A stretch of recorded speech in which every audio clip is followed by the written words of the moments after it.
Chung from IGN, and welcome to Spotlight, the first in the EA series that connects you to the games you love and the people who make them. Leading up to EA Play Live on July 22nd, EA invited me to come chat with the developers who are defining the future of first-person shooters. So, please join me in welcoming Vince Zampella, founder of Respawn and Group General Manager, Chad Grenier, Game Director for Apex Legends, Christian Grass, General Manager of Ripple Effects Studios, and joining us live from DICE headquarters, Oscar Gabrielson, General Manager of DICE. Today we're going to talk about first-person shooters, especially Apex Legends and the recently announced Battlefield 2042. So let's jump in. This is an insane group. So doing some quick calculation, how many years of game dev experience do we have here? I've got almost 20 years. For I just spent you? all of it with Vince, actually, yeah. Oh. Oh no. I'm sorry. Are those happy years? It's been a roller coaster. Okay. And No, how they've about been you? good. So I've been with DICE for 20 years as well, but with Vince only for 2 years. So 2 good years, though, really good years. I like that you specify that they're 2 very good years. Oscar, how about you? I'd say 24 years. Kicked off early with modding community back in the Counter-Strike and Quake days. Since then, came into DICE, north of 10 years ago. So it's been a thrilling ride of many different shooters across the years. And this is the first time you guys are talking? I think we all individually talk all the time, but just Okay. as one group, we haven't all been together Oh. like this. So this is a very powerful group then. I guess. It's like I'm a actually very powerhouse of weak, FPSs. The Apex Games are where the champions are crowned, but the arenas are where legends are made. So Apex Legends took the world by storm, launching just over 2 years ago, and you had no advertisement before. So do you guys have any stories that you can share with us? Well, I recently just wrote a blog on our 2-year anniversary, kind of talking about how we kept the game a secret and did the Beyonce drop at the time. So we kind of copied her strategy there. Always But- go with Beyonce, Yeah. and you win. Flawless. Exactly.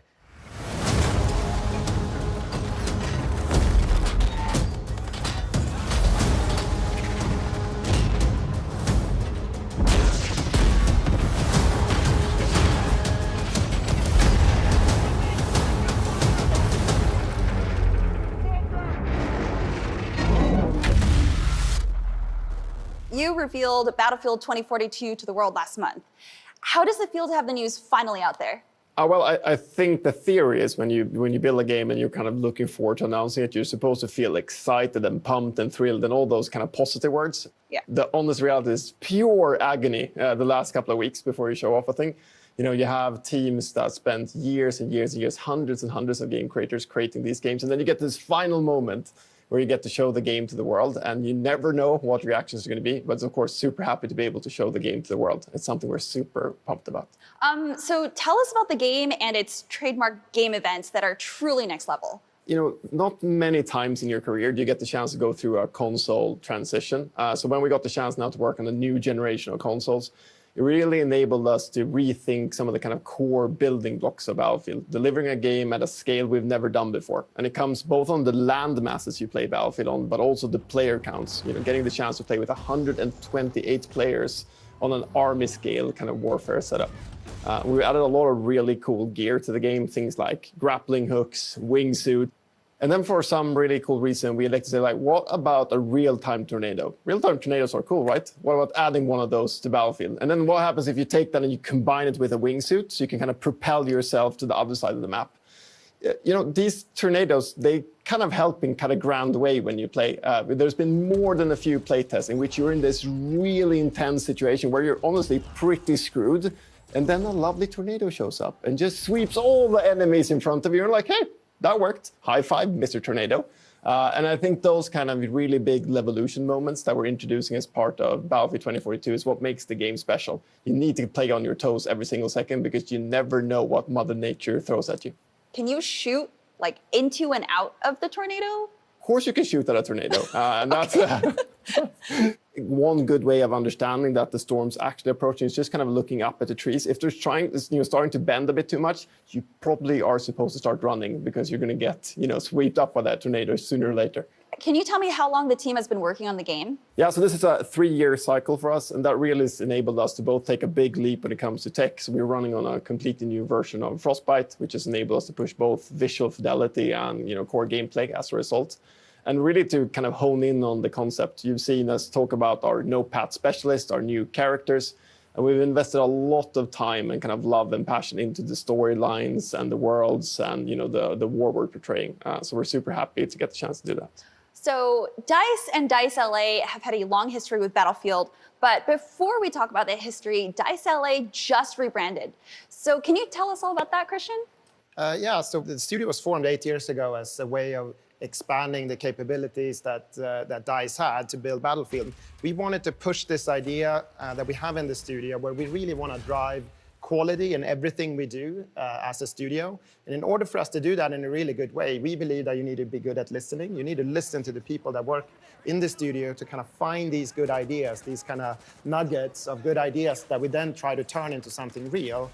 And that sort of is ripple effect for us. It's this idea that great things have small beginnings, and that's kind of what a ripple effect is. But we're super excited about the name. We feel like it represents us. It flows well. It's a good name. So the work that Oscar and Christian have been doing for Battlefield hasn't even been revealed yet. But Christian, I'm hoping that you can maybe give us a little bit of a hint. So I can't say that much about it. What I can say is this, though, is that one of the components in this experience that we're creating is that we're adding some of the fan favorite maps back into Battlefield 2042. But the entire experience, you have to wait a bit longer before we reveal what that is.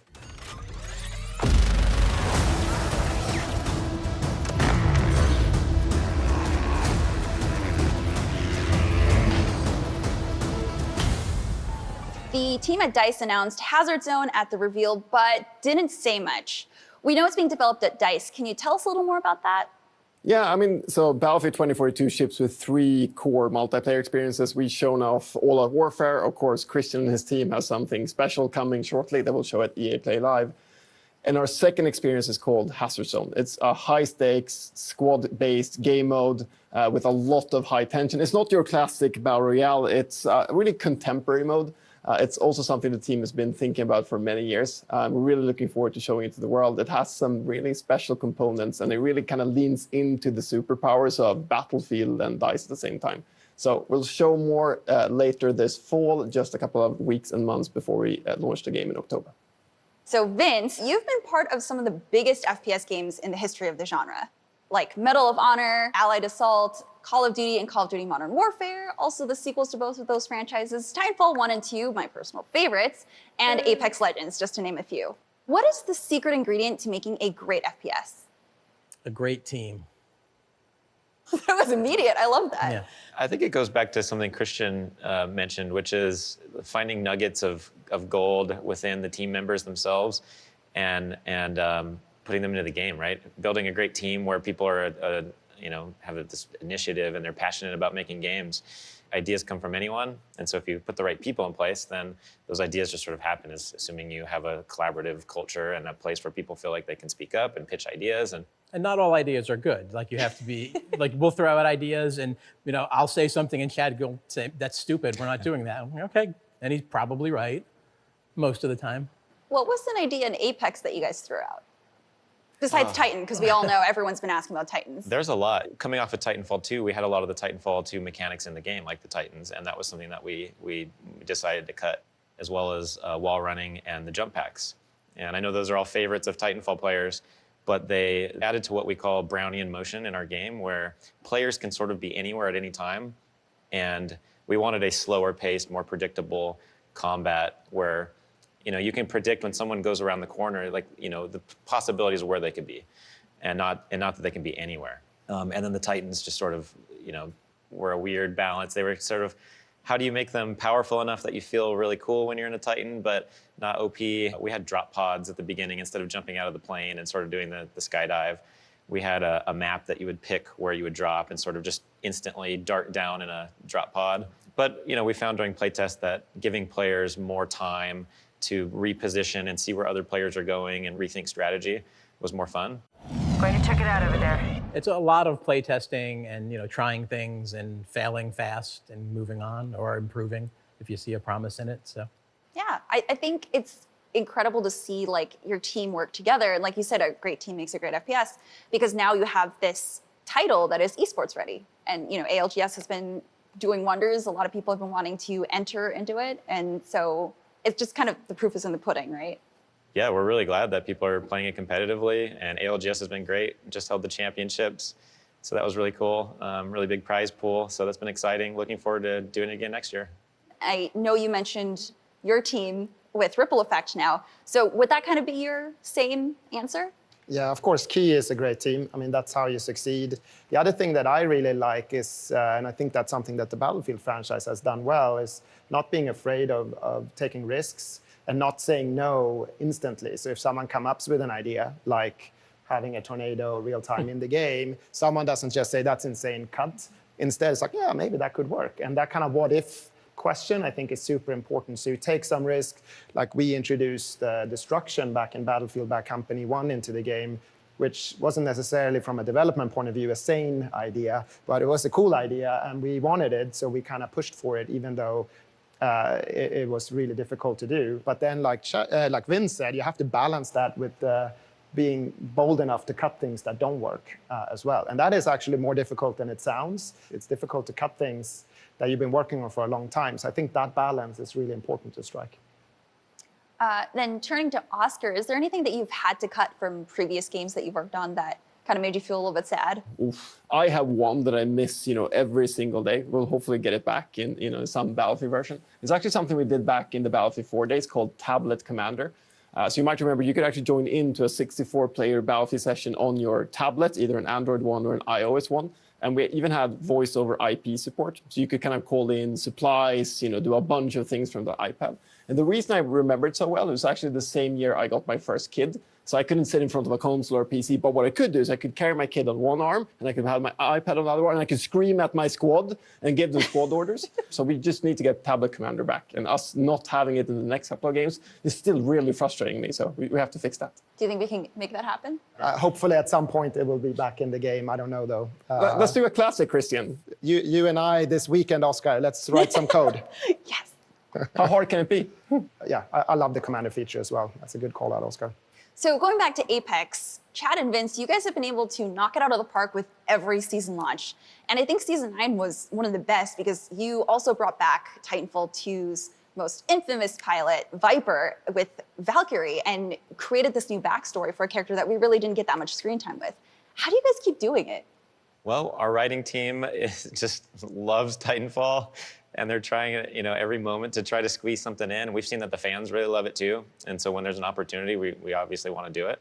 The team is just generally very familiar with all of the characters and the universe and all the lore. So sometimes it's a natural fit, and sometimes we just we'll pull in Ash to run the arenas or something like that. It's all in the same universe, so it happens fairly naturally. I think I saw that you guys even pulled in a community member to the writing team, right? I think that's incredible. What was your decision-making process on that? Yeah, as the game gets bigger and we've got more devs working on the game, we needed to really document and start cataloging our lore and what we've done and what we haven't done and who's who. And so he had already been essentially doing that for free. And so we just reached out and asked if he wanted to work for us. And yeah, now he works at Respawn, and he's sort of our lore expert now. Oh my God, that's amazing. Yeah. I mean, the universe is something that we're building on and we have big plans for in the future. So it's really important that we keep our heads straight on everything, because it's not always easy. Yeah, and I noticed that you also brought in, I think, community artists for all the Apex panels and even on Twitter, not even just in-game. So how do you find these people, these artists, and how do you pick them?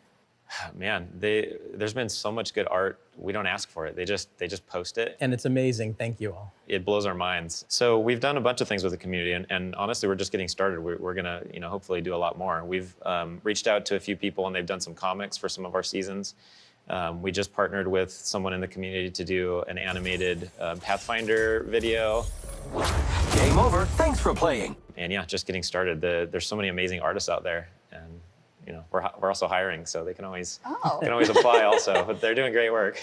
That's amazing. I Nice think job it's so getting cool. that in there. Yeah. Yeah. I think that's amazing that you've been able to tie the community into this and kind of give back in that sort of form. I love it so much. Even the casual comics that I see retweeted on the Apex Legends Twitter account, I think it's really cool that you've been able to bridge that gap between people who are so passionate and aren't necessarily developers or in the gaming industry, but they just want to share their love of the game. And you guys have like embraced the community, which is incredible. Yeah, and we've been partnering with them to actually help get them actual lore so they can release their own comics and things that are actually, like a legit backstory, and it's not just their own creation. But Yeah, I think that's awesome. Some legends fight for fortune, others answers. But we shall all be forged in the glorious realm. Mirage, quiet. What was the inspiration for Apex Legends? Well, we were really passionate about making a team-based game, and we initially were prototyping with different classes and how do you create team play. And so some of our early legends were like Lifeline, being the combat medic. Pathfinder came over from Titanfall 2 and sort of naturally found some abilities. That was fun. But I think once we honed in on making the game about the actual legends, not so much the abilities or the gameplay, but more through the eyes of these legends, that's when the game really took off from a development point of view. And a lot of the team just got really passionate about the actual legends themselves and who they are. And then things start lining up and making sense, like why is Bloodhound doing these abilities? And I think that's when the team sort of became aligned and started working together. We talk of victory and slaughter. Yeah, and I think we were looking at what was happening kind of as we progressed after Titanfall 2, like where we would take multiplayer and kind of looking at, the Battle Royale space and it kind of blowing up, and we wanted to take that and do something new and unique with it. So kind of combining the character-based play with that just made sense. Yeah, and I think you guys said that you want to expand beyond Battle Royale, which was evident in Season 9's arenas. Can you guys give us a hint at what else you might be planning going beyond Battle Royale? Yeah, so Battle Royale will continue to be a primary focus for us. That's that's the roots of the game. But we have been trying to expand beyond Battle Royale because we have what we think is a really great combat loop and a fun core gameplay. And so we're trying to offer more ways to play. So we just released arenas in Season 9. And in Season 10, I can confirm that we'll be releasing a ranked version of arenas. The rules are simple. Whoever survives wins. So I'm very curious, what FPS defined you as a developer? So for me, it's the first FPS game I shipped, which was Battlefield 1942. It took off, became a huge success. So kind of everything there on that journey, building that game and experiencing the launch. I mean, it's one of the greatest, I guess, memories I have in my career. So that's the game that defined me. I just realized you launched with 1942 and now it's 2042. How do you feel about that? I feel really good about it. So when I love the name, so I think that was a great choice, going back to our roots in a way. So I love that name and I love it sort of coming together. What about you, Oscar? Yeah, I have to go back to my classic Counter-Strike days. I know I spent decades and decades, it feels like, in the game. I still, like on a rainy Sunday, instead of actually playing like proper multiplayer games, I will just join an empty Dust 2 server and I will work on my smoke grenades just to make sure. I don't know why. I haven't given up on that dream of becoming a pro player. It'll never happen, but it's still my go-to game on a rainy Sunday. What about Vince? I'm very curious. Probably like Doom, because the modding, we spent a lot of time like making mods and trolling our friends as we played, kind of LAN party style. And then playing probably Quake 3 Arena was probably like the game that I had the most fun, playing competitively. Do you think you could have gone pro in it? Oh, gosh, no. Chad, how about you? Yeah, I'm kind of surrounded by my idols here because I grew up, as far as multiplayer gaming, playing a lot of Battlefield 1942. And then what got me my start in my career is actually playing and modding Medal of Honor Allied Assault, which is a game Vince made. So, and then, that's how I met Vince and got my job and all that and started working on Call of Duty. How does it feel, like, hearing all this right now? It feels really good, of course. Yeah, it's great. But I mean, it's like we're all fans of each other's work. I mean, I love playing Allied Assault. Modern Warfare was amazing. I used to play a ton of Counter-Strike as well. I think maybe most of us did. That was a ton of fun. So when are you and Oscar going to team up for CSGO? That's a good question. I'm pretty sure Oscar is way better than I am, so Well, I don't maybe know. he can Or maybe coach you you. can carry me, Oscar. Yeah. I think that the five of us, on this call, we're all great in theory, at least, and that's a really good start. The question is if we can translate it in a good place, but maybe we can schedule something for this weekend. We just need to finish these games we're working on. Yeah, I think people assume that we're good at the games we work on. no, but no, it's, no. Like, it's this weird thing where you put out a game and instantly you have like an hour window maybe where you know the tricks better than the players, and then they just surpass you like that now. It's crazy. Actually, I'm really curious. How many times, like, what is a moment where you've seen a fan post gameplay of something that you never thought was possible in a game? Every day. Every day? Is there like a favorite moment? What was the curved bullet thing in Titanfall? Curved bullets? I don't remember that one. Yeah, where they used the warp thing and they would curve bullets and hit people. Oh, yeah. Yeah. I'm so glad I wasn't playing against them. Yeah, anytime we release something new, also, we think it's like really well balanced, and then we release it, and we just like, oh no, people are doing that with it. It's awesome. Love it. Okay, what about a battlefield moment? Because I know that can get, I mean, you're adding a tornado now. So what is one of the wildest battlefield moments that you've ever had? I remember actually, which was kind of bizarre, we were playing against a bunch of journalists on BF 1942 early on, and they took the B-17 and started wing walking on the B-17. So the entire team flew on the B-17, walking on the wings. That was an amazing moment that, like, we didn't even know that you could do. Yeah, I mean, I think one of the kind of magic pieces when it comes to Battlefield is this notion of like what people can do in a social construct. And I mean, and many actually of the Easter eggs we produce across the years in Battlefield really are all about players coming together and doing things together to unlock something unexpected or crazy. Whoa! So there's some magic sauce there in Battlefield that really works well with the community.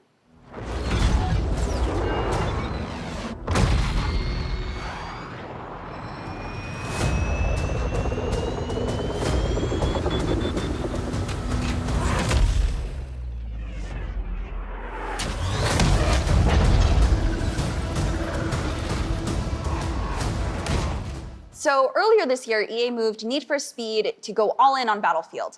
Can you tell us how that works with a total of 3 studios and EA Gothenburg supporting specifically on Frostbite engine tech?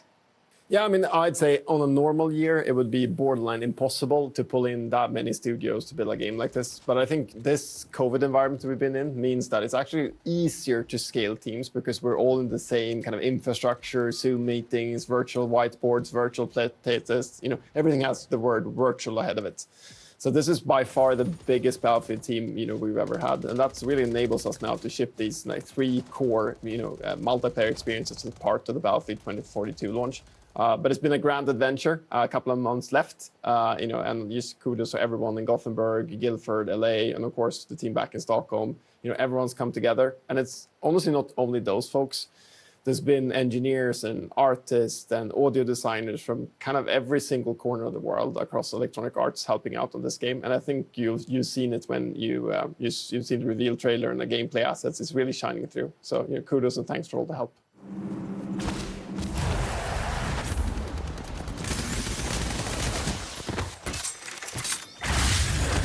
Things are about to get mighty interesting. So Chad, we're coming up on the next season of Apex already. What are some lessons you've learned from the past year? Yeah, there's been a lot of lessons. I think from a development perspective, make sure that we're giving everything enough time to be good before it comes out. I mentioned earlier ranked arenas coming next season. That's one of those things that just wasn't quite ready, and so we just pushed it a season. I think early on we were probably trying to hold to our guns and release things on schedule, and now I think we're a little bit more flexible with that sort of thing, and I think the players have responded well to that. We'd much rather release something when it's really good and ready than to just get it done on time. Yeah, I don't think everyone realizes how much time some of this takes. Like, characters we've gotten it down now to only about a year. It's a little bit more, yeah, a year and a half or so.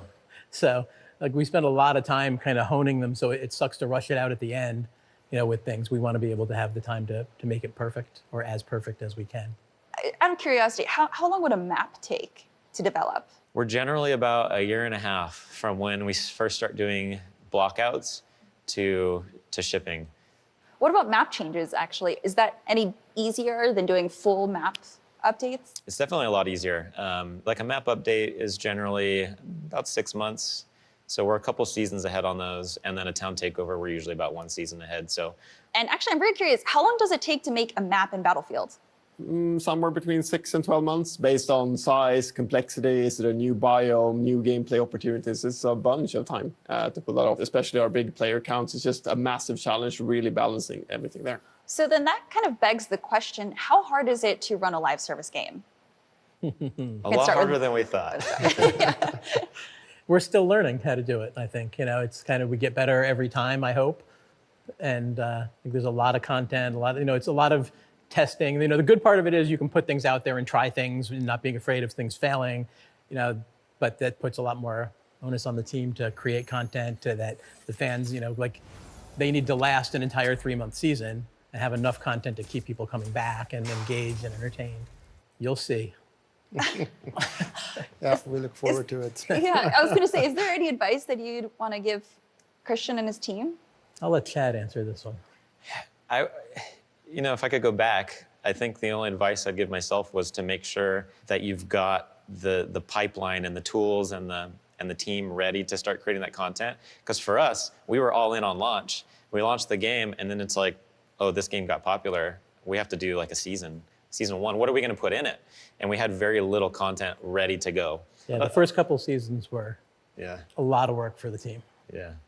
We've slowed it down now and kind of balanced, we want quality of life for the team too, so we kind of always try to ride that line, but the first couple were We were also just very used to 2-year-long or more development time and then a big release. And it was the same for the release of Apex. So we had never done, how do you ship something in a month or in 3 months even? And so we just had to completely change the way that we think about development. So Oscar, I'm curious, after hearing all of these stories, how are you guys preparing for Battlefield 2042's live service? Of course, we've had the Battlefield 4 live service we did together with Christian and the team over in DICE LA. We'd had Battlefield 5 just recently. We took Star Wars Battlefront 2 on quite a journey, adding new content and updates, evolving that game a whole lot after launch. So we have a couple of tricks up our sleeve as we get to the live service for Battlefield 2042. And many of those learnings actually came from Apex Legends and all the great work the Respawn team has done with that game. Yeah, I mean, with this job, you kind of get to learn new things every day. We constantly grow and change and push the boundaries. So it's one of the most exciting things about doing this. Yeah. You also feel like when you release a game that you worked on for that long and you're done, my experience, the team kind of feels like they wish they could have done this or that. Yeah. It's never quite done, right? It's sort of the artist mentality. So the nice thing with live service, it's like, well, it's not done. You can keep doing, you can keep changing, you can keep polishing or doing whatever you want. So there's a benefit. You also get that instant kind of gratification. So normally we spend 2 to 3 years before anyone sees what we're doing. Whereas in a live service world, we can create something today, and then a few weeks later, it's in the hands of players. When we were doing the community test environment for BF4, that loop was even shorter. We did something on Monday, and it was in the hands of players on Tuesday, because it didn't have to be perfect. It was a test environment. And our developers love that instant feedback that you get from something and kind of working that closely with the community. It's very different from the quiet and secretive for 2 years, and then we launch it. Seems like you guys have a lot of fun with it, which is really great. This is my favorite part. Exciting. It's time we jump to the part that everyone has been waiting for. What does the future of FPS games look like to you? Vince, because you have the most history with FPS games, we'll start with you. What does the future look like? Apex versus Battlefield. Love it. Deathmatch. We're going to bring it on. I don't know. I think the best part is we don't really know yet. There's so many things that we haven't even thought about or put thought into yet that it's exciting. And we get new consoles now, so we see the power that we haven't even really started to unlock yet. So that'll get better and better. Yeah. How about you, Chad? The other thing that excites me is there's a whole new generation of gamers. And we're up here talking about, games we've played in the past, and there's people who have never even heard of them or never had the chance to experience them. So I think there's a lot of gameplay experiences that you can pay homage to or something, or experiences you can bring, right? Respawn just made a World War II game, for instance, and I grew up on a World War II game that Vince made, ironically. And I think a lot of people experienced it for the first time and learned something about World War II. And so just opportunities like that. There's a whole new generation of gamers, and so that's exciting. Christian?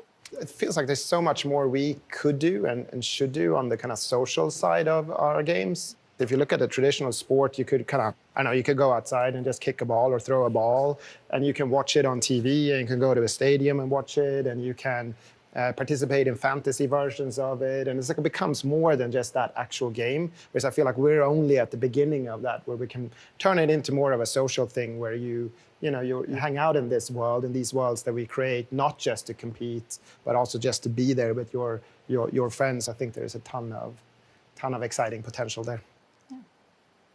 Oscar, I'm very curious as to what your answer is. Cloud computing has really changed a bunch of other industries, and gaming kind of barely touched on it. So if you think about a game like Battlefield, we have things like AI in the game now, destruction, actually procedural level creation.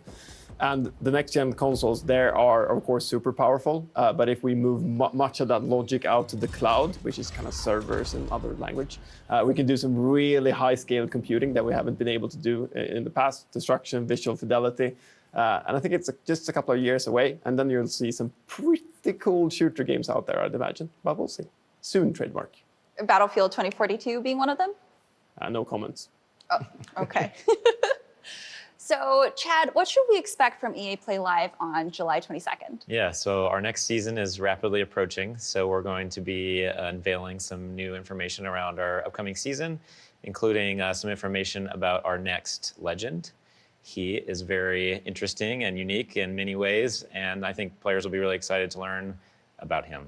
I'm very excited to learn, and I'm assuming you can't share more about that, but I'm so excited. So, Oscar, what should fans expect from Battlefield 2042 at EA Play Live on July 22nd? So I think it's that mode that was on a whiteboard for many decades and many years and never kind of happened, and now Christian and his team and LA have been, orchestrating and building it. So, Christian? Yeah, I mean, it's super exciting, and of course a bit nerve-wracking, kind of showing something for the first time, but hoping that the players, the community will really embrace and like what we're going to show them on July 22nd. Yeah. I think they will, Christian. It's cool. It's really exciting. It's cool. Yeah. It's really cool. The passion from the team comes through, every time they show it off. It's amazing. Yeah, Christian and his team actually showed Lars, Mr. Battlefield Gustafsson, that experience just a few weeks ago. And Lars, as you might know, has been with the franchise for the 2 decades it existed. I think he was jumping around on the Zoom chair, really, really happy with what we saw. And I think that's a great testament to what to expect at EA Play Live. So get a sturdy chair ready to watch it. Well, thank you guys so much for joining us here. Thank you for having me. It was so great to hear everyone's experiences, and I'll let you guys get back to your game development. I'm so excited to see what you guys have in store for us. So thank you for joining. Thank you. Thank you. Thank you. Thank you for joining us for this first Spotlight. More from the EA Play Live Spotlight series coming soon. Follow @EA on Twitter or go to EA.com for the latest updates. Also remember, EA Play Live is July 22nd and you don't want to miss that. I'm Stella Chung from IGN, and this was a ton of fun. Thanks everyone for joining, and I'll see you on the battlefield.